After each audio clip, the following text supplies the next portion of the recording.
කියන්නේ අර පිටිපස්සෙම තිනහ වෙන්න තමයි තියෙන්නේ. තිනහ වෙන්න පුළුවන්. මොකද හේතුව මේ අද ඇති වෙලා තියෙන තත්වයට පක්ෂ විපක්ෂ භේදයකින් තොරව පාර්ලිමේන්තුව නියෝජනය කරපු ඒ කාලවකවානු වල ඒ අදාළ වගකීම් දරපු සියලු දෙනා අද මේ ඇති වෙලා තියෙන තත්ත්වෙට වග කියන්නේ. අපි දැක්කා ඊයේ පෙරේදා කටුවපිටියේ දේවස්ථානයේ ළඟ කාදිනල්තුමා කතෝලික ප්‍රජාව එක්කලා එතුමාගේ විරෝධතාවය පළ කළා. මම දැක්කා ඊයේ අනුරාධපුරයේ රදගුරු පදවියේ කවුරු වූ තවත් එවැනි රදගුරුතුමෙක් ඇවිල්ලා මාධ්‍ය ආමන්ත්‍රණය කළා. දැන් ඊයේ මම අහගෙනයි කිසිදු මැතියමැත්තෙක් එන්න එපා කාදිනල්ව හම්බෙන්න මේ වාර්තාව නැතුව කියලා. දැන් මට තියෙන පුදුමේ තමයි මේ පාස්කු ප්‍රහාරයෙන් පස්සේ කාදිනල්තුමා ඇතුළු මේ කතෝලික පල්ලියට හැදිච්ච රුදාව 2012 ඉඳලා අපි මේවා හෙළිදරව් කරද්දී නොවලහා හෙළිදරව් කරද්දී අනේ අපේ එදත් ඔය පල්ලි ඉස්සරහට එකතු වෙලා උද්ඝෝෂණ කළා නම් එදත් අද ඔය එල්ල කරන බලපෑම එදා එල්ල කරා නම් පාස්කු ප්‍රහාරයක් නොවෙන්න තිබ්බා. එදා ඔය කාදිනල්ම මම ඒතරක් ගම්බරුත්වයක් තියෙන එක වෙනම කතාවක්. එදා උන්නහෙල කතා කළේ ජාතික සමගිය ආගමික සංහිඳියාව මානව හිමිකම් එදා ඉඳලා දික්කලත් අපිට මතක තියාගත යුතුයි බෞද්ධ රටක් ගැන එතුමාලා කතා කරනවා බෞද්ධ සංස්කෘතියක් ගැන කතා කරනවා හැබැයි මේ සංස්කෘතිය ගොඩනැගෙන පදනම බෞද්ධ දර්ශනය. ඒ බෞද්ධ දර්ශනය අමතක කරලා සංස්කෘතිය අරගෙන මේක කතා කරලා වැඩක් නැහැ. බෞද්ධ දර්ශනයේ පදනම මොකක්ද? හේතුඵලවාදය. හේතුවක් නැතුව ඵලයක් ඇති වෙන්නේ නැහැ කියන එක තමයි අපේ මූලධර්මය. ඒක තමයි මේක හේතුඵලවාදී ධර්මයක් කියන්නේ. හේතුවක් නැතුව ඵලයක් උපදින්නේ නැහැ. මම දැක්කා මේ කොවිඩ් තත්ත්වයේ යටතේ ඉස්ලාමික ආගමිකයන්ගේ මිනි භූමදානය කරනවාද ආදාහනය කරනවාද කියන ප්‍රශ්නේදී ජමීතුල් සංවිධානයේ විශ්වමුක්ති කියලා තිබ්බා. මේකට ඉඩ දුන්නොත් අපට කිසිම සාධාරණයක් වෙන්නේ නැහැ අල්ලදවියන්ගේ අධිකරණය. ඊබලද කාදිනල්තුමා කියනවා ජේසුතුමාගේ අධිකරණෙත් මේකට සමාවක් හම්බෙන්නේ නැහැ. එහෙනම් මේ නිර්මාණවාදය කියන එක එකම කාසිය දෙපැත්ත. බෞද්ධ මේක තේරුම් ගන්න ඕන. නායක මේක තේරුම් ගන්න ඕන.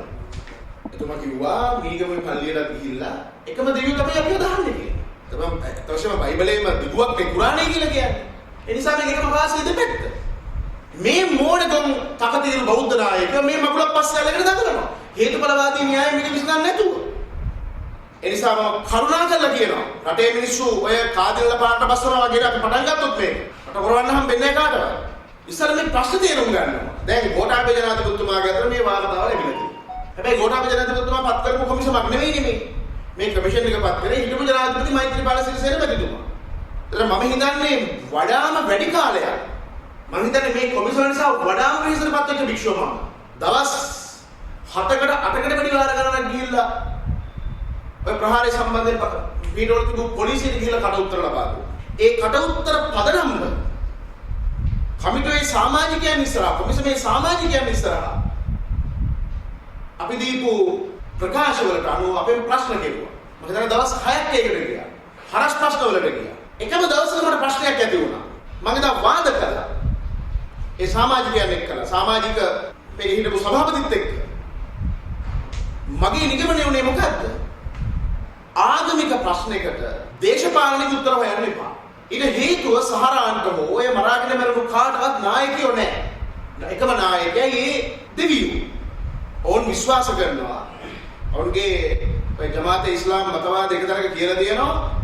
මේ ජිහාදය යම් දවසක ක්‍රියාත්මක කරන්න එය සමස්ත මුස්ලිම්වරු වෙනුවෙන් එක්කෙනෙක් දෙන්නෙක් හෝ එදීමක් සෑහේ කියලා. ඒතර අපි මේ මූලය බැලුවා. ඒ හේතුව නොනසා දැන් මේ බයිලක් කියලා වැඩක් නැහැ.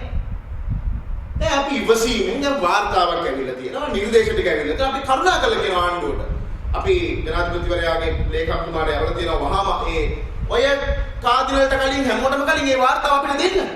මේ නිර්දේශ දෙන්න. ඊට හේතුව අපි මේ අරගලයේ කලේ මතවාදීව මේ අරගලයේ කලේ කෑ ගහන වේදනාවෙන් සමහරවිට අපේ සංවරය බිඳෙන්නේ නැති වාචසික සංවරය බිඳෙන්නේ නැති මානසික සංවරය බිඳෙන්නේ නැති ඇයි අපිට මේ මහ පොළොවේ විමිතියේ යථාර්ථය අපි දැක්කා මේ රටේ සාම්ප්‍රදායික සුදේශික පාරම්පරික මුස්ලිම් මිනිස්සු ඇවිල්ලා අපිත් එක්කලා නිදි වර්ජිතව මේ වෙන්න යන විනාශය ගැන කතා කරා. එයාට මේ සමාජයේ ඉඩක් නැති බවක් දේශපාලන ධාරාවේ සහ වගකිය යුතු සියලු ස්තරයන් මේ වහාබී අන්තවාදීන් විසින් ගිලගෙන ඇති බව. ඒ නිසා ඔවුන්ගේ මතය ජනගත කර ගැනීම සඳහා අවස්ථාවක් නැති බව කිව්වා. අපි ගියේ සාක්ෂි. සියලු සාක්ෂි අපිට ලැබුණා. ඒ සාක්ෂි මත පදනම් කරලා අපි ක්‍රියා කළේ නැහැ.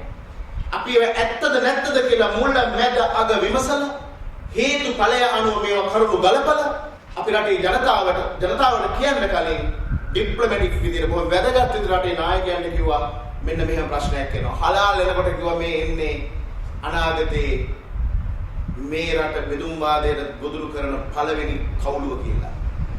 එදා අපිට විරුද්ධ වුණා අපේ මිනිස්සු. අද ඒක යථාර්ථයක් වෙලා තියෙනවා. එක පෙළට ආවා. එදා කාදිනලා නිහඬ. කවුරුත් කතා කළේ නැහැ.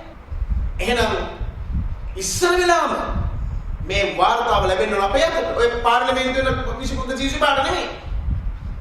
ඒගොල්ලන් මං අහනවා ඔය පක්ෂ විපක්ෂ දෙකේ කවුරුත් අපි මේවා හඬගා කියද්දි අපි ජනාධිපතිවරයා හමු වුණා. ඒ වගේට මහින්ද රාජපක්ෂ ජනාධිපතිතුමා හමු වුණා. මෛත්‍රීපාල සිරිසේන මැතිතුමා හමු වුණා. මේ ප්‍රශ්න කතා කරන්නේ. අපි මේ ප්‍රශ්නාවල ඉදිරිපත් කළා. අපේ සංවිධානයේ තරුණයෝ එළි රැ වෙනකන් වාර්තා හදාද පොලිස් පදයට හැමෝටම යවුවා. 2015 2014 2014 අලුත්ගම ප්‍රහාරය එනකොට අපි කිව්වා කරුණාකර කොමිසමක් දාලා මේක හොයන්න. මගේ කතාවෙන් නම් මේක උණයි කියනවා අපි වැරදිලා අපිට දැනුවත් දෙන්න ප්‍රශ්නයක් නැහැ. හැබැයි කොමිසමක් දාලා හොයන්න මේ පළවෙනි ගල් පාර එන්නේ කොහෙන්ද කියලා. අලුත්ගම ප්‍රහාරයේදී පළවෙනි ගල් පාර ආයේ මුස්ලිම් සමාජයේ දිගනදී කොල්ල දෙන්නේ එක මිනිහෙක් මරලා පළවෙනි ප්‍රහාරය ආවේ ඒගොල්ලන්ගේ. ගින්තොටදී පාරේ ප්‍රශ්නයක් ඇති වෙලා පළවෙනි ගල් ප්‍රහාරය ආවේ ඒගොල්ලන්ගේ. ගම්පොළ පෙරහැරකට ප්‍රහාරය කෙල්ල කරන්න ගියා මහරය. අපි මෙදිහත් කරලා නැවැත්තුවා. මේ විදිහට ආපු හැම ගල් පහරක්ම මුස්ලිම් සමාජයෙන් එල්ල වුණා. ඒව ගැන කොමිසමක් දාලා හොයන්න කියලා අපි කිව්වා නෑ. අවමතරමින් මේ කිසිදු ප්‍රධාන දේශපාලන පක්ෂයකට බැරි වුණා මධ්‍යම කාරක සභාව රැස්වලා මොකද්ද මේ මුස්ලිම් ප්‍රශ්නය කියලා සාකච්ඡා කරා. ඒ නිසා මේ 225 වග කියන්න ඕන මේක. අපි කරලා තියෙන ශුද්ධ වගකීම. දයාතරහරු කියෝ වගේ භික්ෂුන් වහන්සේලා හැටියට ඉතිහාසයේ විසින් පවරපු ඓතිහාසික රාජකාරියයි කාර්යභාරය අපි සම්පූර්ණ කළා තියෙන්නේ. ඒක කලේ බෞද්ධය ගැන හිතලා නෙමෙයි. ඒක කලේ සිංහලයෝ ගැන හිතලා නෙමෙයි. ඒක කලේ මිනිස්සුયો ගැන හිතලා. මොකද මේ මරාගෙන මැරෙන ප්‍රහාරවල කිසිම ඉලක්කයක් නැහැ. අපි වර්ග කර ගන්නවා කතෝලිකද බෞද්ධද ඒක අදාළ නැහැ. මේක මනුෂ්‍යත්වයේ පිළිබඳ ප්‍රශ්නයක්. අපි කල්පනා කරුවේ නැහැ බුදුබලේ මේ සංවිධානයේ හෝ සුදත්ත හාමුදුරුවෝ අපි කවුරුත් එක්ක එකතු වෙලා මේ මුස්ලිම් අන්තවාදය ගැන කතා කරද්දී අපි බැලුවේ නැහැ මේ කුරුසේ කරේ තියනවාද ත්‍රිශූලේ කරේ තියනවාද ධර්මචක්‍රක ඒවනේ අපිට වැදගත් උනේ. කොයියම් වෙලාවක හෝ මේ මහ පොළවේ මිනිස්සු මේ විනාශයට පත් වෙන්න පුළුවන්. අපි බැලුවේ එච්චරයි. ඒක නිසා මේ කොමිසමේ නිර්දේශ පිළිබඳ අපි තාම අවදියෙන් ඉන්නවා. මේ දේශපාලනඥයන්ට විතරක් මං හිතන්නේ දෙස්තවල තැබීම කලක් නැහැ. මේක ආගමික නායකත්වයේ විශාල වගකීමක් තියෙනවා. මොකද සංස්කෘතික ආක්‍රමණය කියන එක දැනෙන්න ඕන භික්ෂුන් වහන්සේලාට. ඒ වගේම කතෝලික ඒ සභාවල ඉන්න ඒ නායකයන්ට. මේවා නිදහසේ වැඩෙන්න දීලා. දැන් මේ සහරාංගික විතරක් නෙවෙයිනේ. සමහර අර ක්‍රිස්තියානි යාඥාවල බෙහෙත් නොදී මැරෙනවා. කතා කරනවද සභාවල ලොකෝ කවුරුද? මේක උස්සන්නරට නිවේදනයක් නිකුත් කරනවා. නිවේදන නිකුත් කිරීම පමණ මේක කරන්න පුළුවන්ද? ඒ දින නිසා කාදවලතුමාට අපි කියනවා කරුණාකරලා කාදවලතුමා අපේ වගකීම් යුතු අපේ හාමුදුරුවෝත් අපි ඔක්කොම ආගමික කණ්ඩායමක් විදිහට එකතරම් රැස්වෙලා මේක සාකච්ඡා කළ යුතුයි. මේක මේ කලබලේ මොකද අර කලබල වුණාම කොරහෙත් අතදා ගන්න බෑ කියනවනේ. දැන් වාර්තා ඇවිල්ලා තියෙනවා කලබල නම් ඉන්න කවුරුද? අපි මේක නිර්දේශ පිටු 500 ගානක නිර්දේශයක්. අපට ආරංචි විතර පොත් 57ක් තියෙනවා පිටු ලක්ෂයක් වාර්තා. පිටු ලක්ෂයක එකක් කියවන්න පුළුවන්ද මේ දවසින් දෙකකින්? උන්ට මේ විශ්ව හැදෙන්න. එහෙනම් කරුණා කරලා නිකන් නරිනාටක නටන්න නැතුව අපි හරිම පුජ්‍යලයෝ කවුද? මේ සියල්ල කෙලිතරම් කරලා තියෙන්නේ.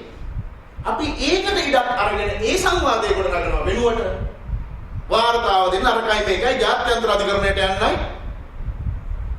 ඒක කාදිරතුමා නමත කියලා තියෙනවා මේ ප්‍රභාකරන් වගේ ත්‍රස්තකල්ලිය විනාශ කරපු හමුදාවක් දුක්ඛයන්සය කරන රට. මේ ඉස්ලාම් මතවාදී නැති මේ ඉවරයක් කරන්න බැරි කරන්නේ හැබැයි මේක ලේසි නෑ. මොකද මේක ආගමික ප්‍රශ්නයක්. ඒක තේරුම් ගන්න ඕනේ. ආගමික කියන කාරණාව සෙන්සිටිව් හරිම සංවේදී. ඒ අනතුර ඇත්ත වශයෙන්ම මුස්ලිම් සහෝදරයන්ටත් දැනලා තියෙනවා. ඒගොල්ලෝ කියනවා මේක විනාශයක් කියලා. මොකද ඉස්සෙල්ලාම මේ මුස්ලිම් මතවාදේ පටන් ගන්නේ තමගේ ගෙදරින්. තාත්තයි පුතයි ගහගන්නවා. ඊළඟට ගමේ අය ගහගන්නවා. ඊළඟට පල්ලි ගහගන්නවා. ඒ සිද්ධි ගණනාවක් අපි වාර්තා කරලා තියෙනවා. මේගොල්ලෝ දුරංගස්කන්ධේ වැඩිකම ගාල්ලේ සිද්ධි ගණනාවක්. ඒවා UN එකකට අවුල දෙනවා වාර්තාවක් විදියට. ඉතින් ඒක නිසා මේ වාර්තාව ගැන වඩා වැඩි අධ්‍යයනයක් අපි කරන්න ඕන. ඒ වාර්තාව മന്ത്രിවරුන්ගේ අතර පත් විය යුතුයි. ඒ අපට ලැබිය යුතුයි. මොකද දැන් කාදරතුමාට තියෙන කැක්කුමට වඩා කැක්කුමක් අපිට තිබ්බා. මේක වෙන බව අපි දැනන් හිටියා. ඒ නිසා ඉස්සර මේ වාර්තාව ගන්න පිළිගන්නම අපට අපි නිර්දේශ විචාරයට ලක්ුණේ. හිරේවි බුද්ධියස දුර්වල කරන්න එපා. මේකෙන් වෙන විනාශය ගැන අපි කිව්වා නැගිටින බුද්ධියස දුර්වල කරන්න එපා කියලා ඒ ආණ්ඩුව. ඒ කතා කරපුවතර මාව අවුරුදු 19කට හිරේ දැම්මා. ඒව නෙමෙයි කැපකිරීම. අපටත් තිබුණානේ බෝබ පිපුරුවට පස්සේ වීරය වගේ කෑ ගහන්න. අපි එහෙම කළේ නෑ. අපිට දුර පේනවා. අපි හේතුඵලවාදී න්‍යායයෙන් මේ ප්‍රශ්න දිහා බලන්නේ නිසා වෙන්න තියෙන විනාශය ගැන අපි කිව්වා. සහරාල හිටත් මේක පුපුරන්න පුළුවන්. මේක නවත්තන්න පුළුවන් මගුලක් නෙමෙයි. මේක පාලනය විතරයි කරන්න පුළුවන්. මේ අයිඩියොලොජි එක පරාජය කරන්නේ නැතුව කවදාකවත් ඉස්ලාමන්තවාදය පරද්දන්න බෑ. මොකද මේක මේ රටේ විතරක් තියෙන ප්‍රශ්නයක් නෙමෙයි. ඉන්දියාවේ පිළිහිදිල්ල පුපුරනවා. පාකිස්තානේ පුපුරනවා. ඇෆ්ගනිස්තානේ පුපුරනවා. ඉරාකේ පුපුරනවා. ඇමරිකාවේ පුපුරනවා. ඔස්ට්‍රේලියාවේ පුපුරනවා. නවසීලන්තේ පුපුරනවා. බෙල්ජියමේ පුපුරනවා. ප්‍රංශේ පුපුරනවා. රුසියාවේ තහනම් කළා. පරිවර්තනයකට කරන්න එපා කියලා. චීනෙන් අදහසක් ආව විතරයි මුළු පල්ලියම ගිහිල්ලා ගිලිපත් කරලා දැම්මා. මෙච්චර ආදර්ශ දීද්දි මේ අපේ රටේ නායකයෝ පිස්සු නටනවා. නිසා කාදිනල්තුමත් වගකීමෙන් වැඩ කරන්න ඕන. සිද්ධි වෙන්න කලින් අපි කිව්ව දෙකින් දිගටම ඒවා කණින් කොණින්වත් ඇහුවේ නෑ. ඒවත් එක පෞද්ගලික ප්‍රශ්නයක් අපිට නෑ. හැබැයි එයා පෙනීනේ කාදිනල් හැටියනේ. ඒක හින්දා නිකන් මාධ්‍යවල සම්දර්ශන දාන්න නැතුව කරුණාකර රැස්වීමක් කියලා අපේ වගකීම් යුතු හාමුදුරුවන්ට මේක එක්කෙනා මේ බිෂප් හවුස් එකට ගෙනල්ලා නෙමෙයි. තැනකට එන්න කතා කරන්න. අදල්මර රජුණු නෙමෙයි. මෙරික මිනිස්සුන්ට අපිට කම්පණයක් තියෙනවා. එතන දෙමළ මිනිස්සුත් හිටියා. බෞද්ධයොත් හිටියා. කන්වර්ට් වෙච්ච මේ ඔක්කොම මිනිස්සු අපිට තියෙන මනුස්සත්වයේ පිළිබඳ ප්‍රශ්නයක්. අපිට නෑ කතෝලික බෞද්ධ ක්‍රිස්තියානි මොන මගුලක්ද? අපේ ප්‍රජාව කියලා. ඒක නිසා අපේ විශ්වාසයක් තියෙනවා රටේ ජනාධිපති ගැන. ඒ කියන්නේ පාර. ඒ කියන්නේ අපි උන්නහැව පුටුවේ වාඩි කරන් විශාල මතවාදයක් ගෙනිච්චා. ඇයි ඒ? හැවතුණු නායකත්වයන් තුළ ඒ ඍජු පෞරුෂ නායකත්වයන් නොදැක්ක නිසා. අපි හිතුව ඉස්ලාම් මතවාදේ පරාජය කරන්න නම් LTT පරාජය කරපු අධ්‍යක්ෂින් සහිත මේ නායකත්වයේ සහිත පිළිවෙල ඉන්න ඕන කියලා. අද ඒගොල්ලෝ මෙතන ඉන්නවා. ඒ නිසා මේගොල්ලොත් එක්ක සාකච්ඡා කළා. නිකන් මේ ජාත්‍යන්තර මානයට අතපොල නිකන් ඔය ඇම්නිස්ටි වගේ ඉන්ටර්නැෂනල් අපි දන්නවනේ මානව හිමිකම් කියන්නේ මොනවද කියලා. ඔය මානව හිමිකම් සංවිධානය කවුරුත් කතා කරන්නේ නැහැ බෞද්ධයෝ මේ පිළිබා ගැනීම ගැන. ආපහු මේ කොහෙවත් යනවා නයි 2000 දාගෙන කනෝ කියන්නේ මේගොල්ලන්ට ඕන. අපි දන්නවද LTT පරාජය කිරීමෙත් කොහෙද කතෝලික පල්ලි හිටියේ කියලා. මේගොල්ලන්ට මේ ඔක්කොම අමතක වෙලා. ඒක නිසා ගෝඨාභය ජනාධිපතිතුමා ගැන අපිට විශ්වාසයක් තියෙනවා. අපි කෙලින් කියනවාද? කියලා උන්වහන්සේ මේක කරන්න දෙන්න. පොඩි කාලයක් දෙන්න. වාර්තාව වෙනකන් කියන ප්‍රමාදයි කියලා. ආවම පොඩ්ඩක් ඉන්න බෑ මේක පිටු කොච්චර තියනවද පරීක්ෂේද කොච්චර තියනවද? නිර්දේශ දෙන්න පුළුවන් ඕන කෙනෙකුට. අපිත් කියනවා බයලද මේක සමහර දේවල් තියෙනවා කැකිලි දින්දු. ඒක නැත්නම් අපි බලන්න ඕන. මොකද මේ හය දෙනා මේ ඔයගොල්ලෝ සමාජිකව රහත් වෙච්ච අය බුදු වෙච්ච අය. ඒ නිසා කොයි එකද හරි කොයි එකද වැරදි මේක ගලපගෙන යම් කිසි කාලයක් හුස්ම අරගෙන දැන් මොකෝ මේ වාර්තාවට විතර අටපාසෙන් කට්ටිය ගැන කතා කරන්නේ වැඩි හරියක් අටපාසෙන් තියයි තමයි. හැබැයි අටපාසෙන් තුන බුද්ධිමත්. ඒක තේරුම් ගන්න ඕනේ. ඡන්ද දෙනකොට කවුරක් අබ්බලන්නේ නැහැ මේ ඕ ලෙවල් හරි ඒ ලෙවල් හරි සහතික. මිනිස්සු මේ මහ පොළේ ප්‍රායෝගික මිනිස්සු. ඒක නිසා මේ කාදල් මතක තියා ගන්න නෑ බෞද්ධයන්ගේවත් අපි කා ගන්නා එක නෙමෙයි. එයා අයගේ තරම දැනගෙන වැඩ ටික කරන්න ඕනේ මේ වෙලාවේ. මේක අපේ මේ ප්‍රශ්නේ වෙන මානයකට ගෙනියන්න නැතුව. මේ නිර්දේශ ඇවිල්ලා තියෙනවා. ඒ නිර්දේශ ටික හරියට බලලා අපි ආයි කවුරුවත්ද කාදනවල දගලන්න ඕනේ. අපි සතුව මේ ඉස්ලාම් මන්දවාදයේ සම්බන්ධයෙන් මතක තියාගන්න ඕනේ මේ රටේ ජනතාවත් විශේෂයෙන් පාලකයෝත් පාර්ලිමේන්තුවේ සියලු දෙනා. එයා මහ ජනතාවගේ බදු මුදල් වලින් යැපෙමින්, පඩිනඩි ලැබමින්, වාහන වරප්‍රසාද අරකද මේකද සියල්ල ලැබමින් නොකල රාජකාරියක් අපේ විස්තරණ අධ්‍යාසයෙන් කළේ බණවියගේ සල්ලි හොයාගෙන. ගමක් ගානේ ඇවිදලා ඒවට වටිනාකමක් හම්බෙන්නේ නැද්ද? කාදිලන්ට කට්ටුමක් අපිට නැද්ද මේ රටේ? ඒ නිසා තමයි අපි දහදුක් විඳගෙන, නිന്ദා විඳගෙන, අපහාස විඳගෙන, හිරගෙවල läග මෙහෙම අනතුරක් වෙනවා අනාගතේ. මේ අනතුරෙන් මේක බේර ගන්න කියලා සාකච්ඡා කරනවා. එදත් පක්ෂවලට බෙදලා කට්ටිය ගහගත්තා. එහුවා අපිට. ඔය ආගමික නායකයෙක් කියන මහය උනුත් එහුවා. ඒ නිසා මේක අපි ලේසියෙන් අපි කතාරින්නේ නැහැ. බලමු. හැබැයි මේ ගැන සංවාදයක් ඇති වෙන්න ඕන. එකපාරට අල්ලලා ඉතින් දැන් මට මේක දෙ මම දන්නවනේ.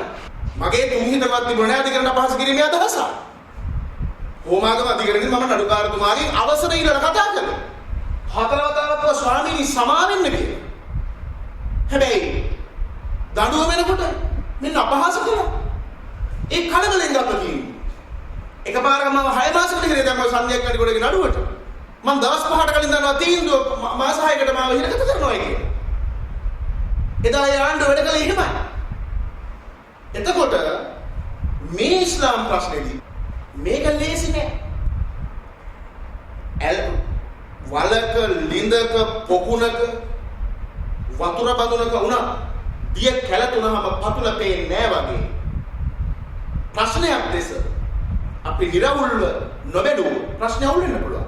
වැරදි පුද්ගලයෝ එළියෙන් දැද්දි නිවැරදි පුද්ගලයෝ අතට දාන්න පුළුවන්. ඒ නිසා මේක හරියටම කටේටම ගහන්න ඕන. එහෙම ගහන්න පුළුවන් මිනිහ පුටුවේ ඉන්නවා. කාන්‍යව කලබල නැති වෙන අපි මේක කරන්න. කෙටියෙන් කියන්න තියෙන්නේ එච්චරයි. කලබල නොවි මේ රදගුරුල කලබල වෙන්න ඕනේ. ඔය කාටවත් වල කැක්කුමක් අපිට තියෙන ඉස්ලාම් මතවාදය සම්බන්ධව. මොකද විශාල ප්‍රාමාණික කියවීමක් අපිට තියෙන නිසා. හැම සංවිධානයකටම අදාළ සියලු පොත් අපි ළඟ තියෙනවා. ඒ අයිඩියොලොජි එක අපි ළඟ තියෙනවා. ප්‍රශ්නේ තියෙන්නේ ඒ වහාබි මූවමන්ට් එක සියල්ලට වඩා ස්ට්‍රෝං බලවත්. ඒගොල්ලෝ ස්ථානගත වෙලා ඉන්නේ මේ සමාජ දේහය ඇතුලේ. මේක පිළිකාවක් වගේ වර්ධනය වෙනවා. අපි හැමදාම කියපු දෙයක් තමයි මේ වහාබ්වාදයේ නැමැති අන්තවාදී ම්ලේච්ඡ ඉගැන්වීම් සහිත ඒ මතවාදය පිළිකාවක් වගේ පිළිකාවක් වැළඳුනහම විකල්ප දෙකයි අපිට තියෙන්නේ. පිළිකාවක් තියනවා කියලා හඳුනා ගන්න ඕන. වෛද්‍යවරු නිගමනය කරනවා මේ පිළිකාව සුව කරන්න පුළුවන්ද බැරිද නැත්නම් පාලනය කරන්න පුළුවන්ද බැරිද කියලා. සමහර කෙනෙක් නොදැනීම පිළිකාව මුළු දේහය පුරාම ශරීරයේ පුරාම දුවලා තිබ්බොත් හොද කරන්න බෑ. කියන මොනවාරි කාලා දීලා පිළිටියක් අහලා බඩ ටිකක් අහලා හිත හදාගන්න මේක කරන්න දෙයක් නැහැ. හැබැයි ඊට කලින් අවස්ථාවේ දැනගත්තොත් ඔව් පිළිකාවක් තියෙනවා. මෙන්න මෙච්චරකට පැතිරලා තියෙනවා. මේක පැතිරෙන්න නොදී මේක පාලනය කරගන්න පුළුවන් මෙන්න මේ විදිහට ප්‍රතිකර්ම කරන්න කියලා. අපේ රට තියෙන එවැනි තැනක මේක ඉවර කරන්න බෑ. මේක ඉවර කරන්න නම් අර ඉස්ලාමීය අන්තවාදී ඉගැන්වීම් යම් තාක්කල් තියනවාද ඒ තාක්කල් අපි මේක හැට විදිහට නියමිතයි. මොකද මේක ආගමික මූලධර්මයකින් එන්නේ. එහෙනම් මේ ආගමික මූලධර්ම මත සන්නද්ධ වෙච්ච කල්ලි පාලනය කරන්න, ඒ අයව නිරායුධ කරන්න, ඒගොල්ලන්ව පුනරුත්ථාපනය කරන වැඩසටහනකට යමින් පාර්ශ්ව ප්‍රහාරය සම්බන්ධයෙන් වැරදිකරුවන් වෙච්ච ඒ සියලු දෙනාට කවුරු හරි දේශපාලනය බලබල දුන්නා නම් කවුද? මූල්‍ය වශයෙන් කවුද බලබල දීලා තියෙන්නේ? ජාත්‍යන්තර වශයෙන් කවුද මේ සම්බන්ධීකරණය කළා තියෙන්නේ? ඒ අයව හිරගෙන යවන්නේ. ඒක නොකර මේ අනුතර පෙන්වලා දීපු අපිව දඩයන් කරන්න එනවා නම් ජාතියට මෙන්න මේ ඉරනවා තමයි වෙන්නේ. නමේ පහිරන. ඒකයි මේක අපි තේමාව කොට ගත්තා. මම හිතනවා දැන් කරුණාකරලා කාදිනුත් නවතින්න අනිත් කට්ටියක් පොඩ්ඩක් නැවතිලා අපි අර මිගෙට්ටුවත් හැමදුරලා කළා වගේ ප්‍රබුද්ධ සාකච්ඡාවකට මේ සමාජය විවර කරගන්න. අරයට මෙයාට ඉනදි කරන්නේ නැතුව මේ ජාත්‍යන්තර ණයගලන මේක සදා ගන්න නැතුව මේක ඇතුළේම මේ අන්තවාදීන් ටික තලා දාන වැඩ පිළිවෙලට අපි යන්නේ. ඒක කරන්න පුළුවන්. එතෙන්ට නිහතමානී වෙන්නේ නැතුව එක ආගේ හයියට වල හරියන්නේ නැහැ මේක. මොකද අදට ඒ වහබි මූවමන්ට් එක බොහොම ශක්තිමත් වෙන මේක ඇතුලේ ක්‍රියාත්මක වෙනවා. ඒක තලා දාන්න වැඩ පිළිවෙලක් නැතුව වාර්තාව උසගෙන නිර්දේශ ක්‍රියාත්මක කරන්න කිව්වා කියලා හරියන්නේ නැහැ. ජනාධිපතිතුමාට කළ හැකි දේවලුත් තියෙනවා, බැරි දේවලුත් තියෙනවා. අහිතලා කවුරු මොන විදිහට දැකලුවත් ජනාධිපතිතුමා මේ වෙලාවේ කෙලින් ඉන්න ඕන. මොකද නොවිය යුතු දෙයක් වෙන්න පුළුවන් මේක ඇතුලේ. මේ සැලසුම් කියන ඒවා අපි දන්නේ නැහැ කොහොමද ක්‍රියාත්මක වෙන්නේ කියලා. එක ගලින් කුරුල්ලෝ දෙන්නයි වගේ සිංහල ජාතික බලමුණුයි මොනවා හරි මේ පරණල් වගේ හරි මේ කණාමැදිරියලි හරි කෙදිරි ගෑවා මේ ජාතිය වලින් පහුගිය කාලේ. කණාමැදිරියලි හරි කෙදිරි ගෑවා. මරාගෙන මැරෙන ඉගෙනීම් ගැන පොත්වල ලියන්න පුළුවන්. මද්‍රසාවල උගන්වන්න පුළුවන්. හැබැයි එහෙම දෙයක් කරනවා කියලා අපිට කියන්න බෑ. මේක පුදුම ප්‍රශ්නයක්. ඒක නිසා දැන් මම හිතනවා golden opportunity එක. මේ පාසු කොමිසම් වාර්තාවත් එක්ක එළියට ඇවිල්ලා තියෙනවා. අපි බලමු මේ ඉගෙනීම් මොනවද? ඒවා රටට ගැලපෙනවද නැත්නම් මොන මතවාදද ගැලපෙන්නේ? කොයි එකටද ඔයලා ගොනු වෙන්නේ? ඒවා පිළිගන්න පුළුවන් අය එක පෙළකට වෙන්න, බැරි අය පැත්තකට වෙන්න. අන්තවාදී වුණ ඉගෙන ගන්න අන්න නීතිය ක්‍රියාත්මක කරලා අදාළ වැඩ ටික කරන්න. ඒක ගලප ගන්න නැතුව නිකන් කඩිමුඩියේ කොරහේ අත දාගන්න බැරි ක්‍රමේ පන්නේ වැඩවලට ගිහිල්ලා තවත් මේ ප්‍රශ්නේ සංකීර්ණ නොකළ යුතුයි කියලා අපි සියලු පාර්ශවවලට ඉල්ලනවා. ඒ වගේම අපි ආණ්ඩුවට කියනවා කරුණාකරලා අපේ කොපිය අපිට ඉක්මනින්ම ලබා දෙන්න. එතකොට පුළුවන් අපේ ක්‍රියාමාර්ග මොනවද කියලා සාකච්ඡා කරන්න.